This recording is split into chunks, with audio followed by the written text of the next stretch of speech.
Hey everyone, Namaste. Um, so this is a video that I'm making, first video kind of I'm making after, you know what.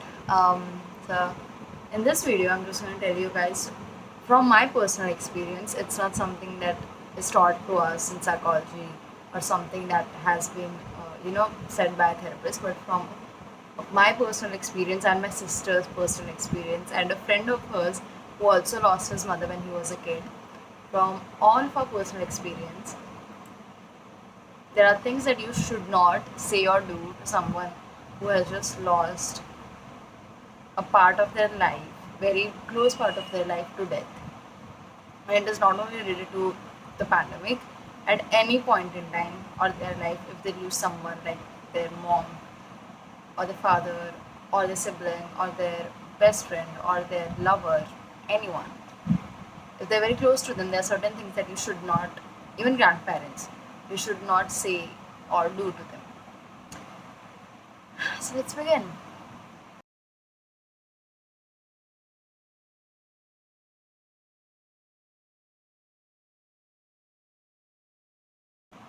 So the first one is asking them, how are you? Or asking them, are you okay? Are you fine? How are you doing? When you ask something like this to a person who has lost someone, it just hurts because it kind of feels like you are asking them something which is a very obvious question. And more importantly, the reason why you're asking them is not for them, it is for yourself. So if you are empathizing with someone who lost their loved one and you keep asking them, are you okay? How are you doing? It just appears that you want to listen that they are doing fine or they are okay or they are better because you want to feel a bit less sad for them, or because you want to feel better, just to just to know that they are doing better. It will help you feel better, because the answer is obviously not going to be a positive answer. So please don't ask someone how they are doing if they have lost a loved one, or are they okay, because it's obvious that they are not okay. Then the second thing that you should not do is give them advices. You should not be, you know, uh, even if you have been through something like this. Actually, the people who have been through something like that would not do this.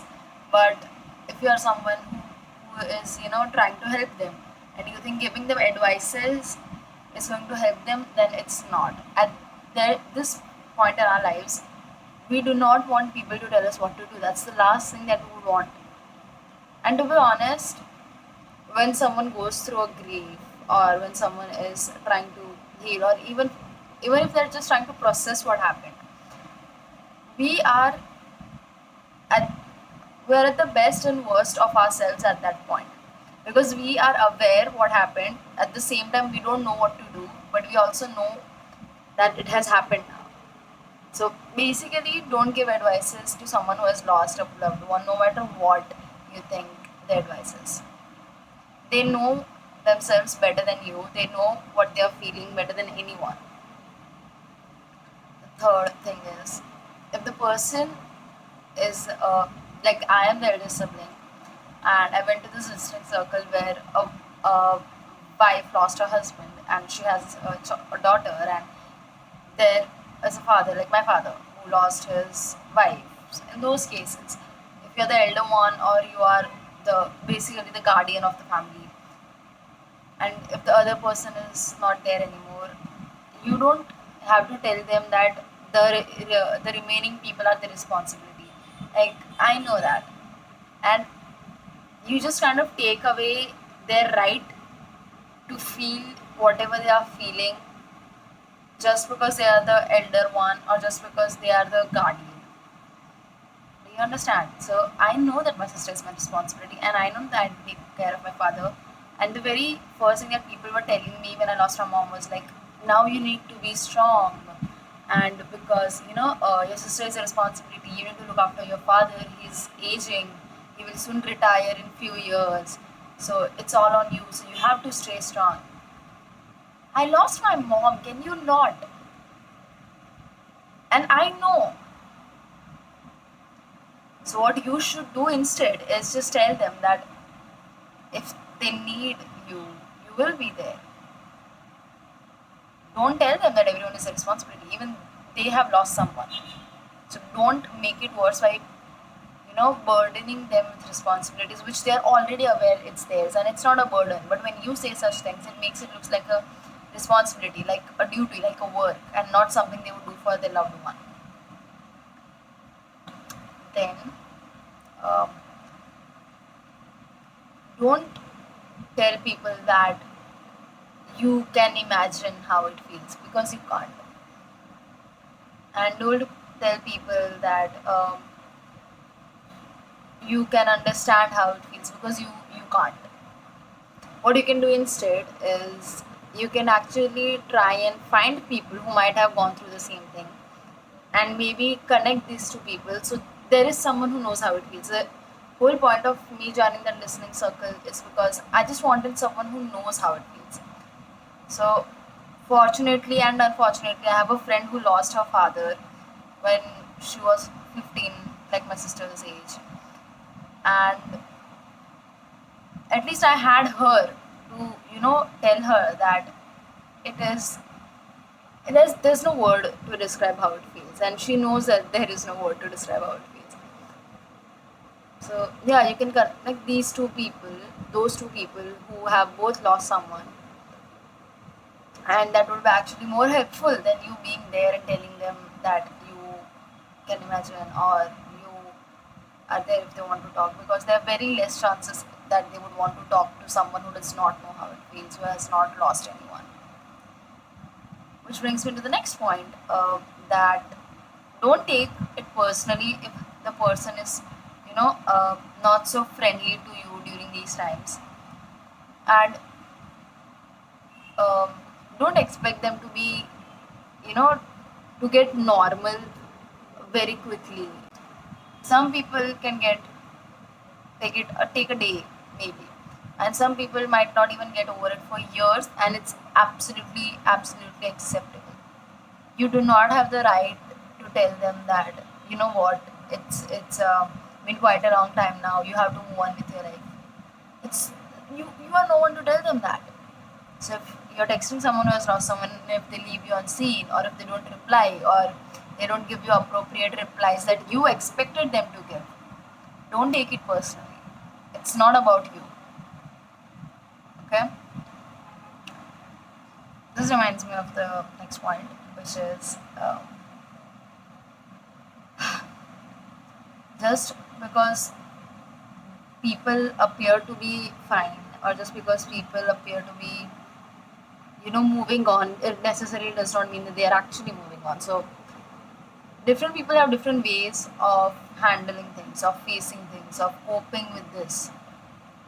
So if you seem to notice someone, you know like, people have a lot of expectations from other people, and people have a lot of ideas of how things should be if a person has lost someone. So people think that, oh my god, now this person is going to go in the isolation mode, or oh my god, this person is now going to not talk to anyone, or whatever it is.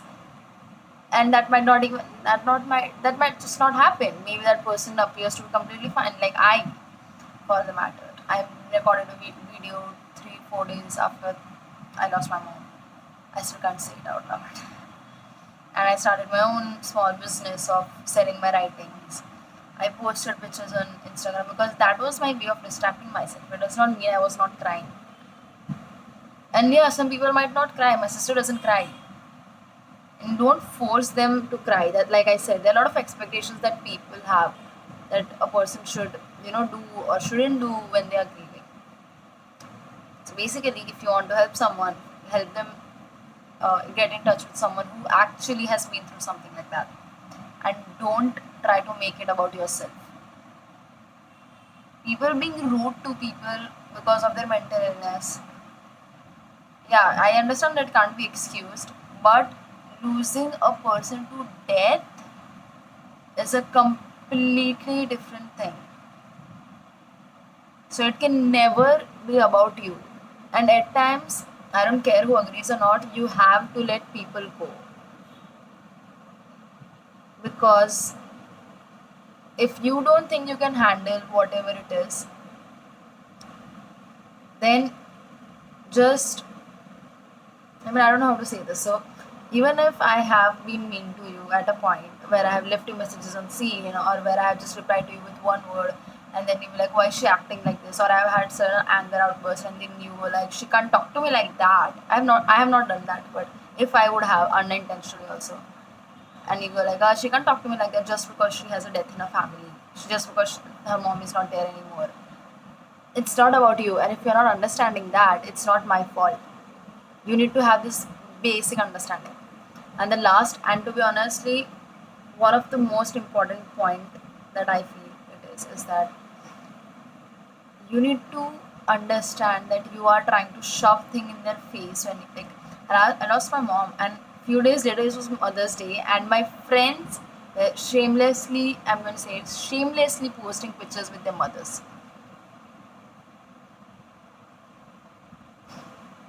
I don't even have anything to say about this. And my friend, I had friends who were, like, Nish, we are worried about you. Nish, I don't know what to do to help you. And then, posting memes and shit on their stories, and posting pictures of them with their friends, and I don't know, posting reels and shit, and celebrating stuff. Like, how do you expect me to trust you after all this? So, from my personal experience, have some basic courtesy to know that your friend is trying to get over something, or maybe even trying to accept the fact that something like this has happened, and don't shove such shit in their faces. I wouldn't even dare mention about someone's XYZ person if I knew that they have lost him. So, yes, I hope this helps you to, uh, talk to someone in a better way who has lost someone. And the most important thing, if you want to help someone who has lost someone and you don't know what to do, just ask them straight up and tell them that hit me up, and then actually do those things. Just don't offer and then just bail on them and or make excuses, because this is the least you can do. Yeah, that's it. Thank you for listening, and stay safe, stay strong.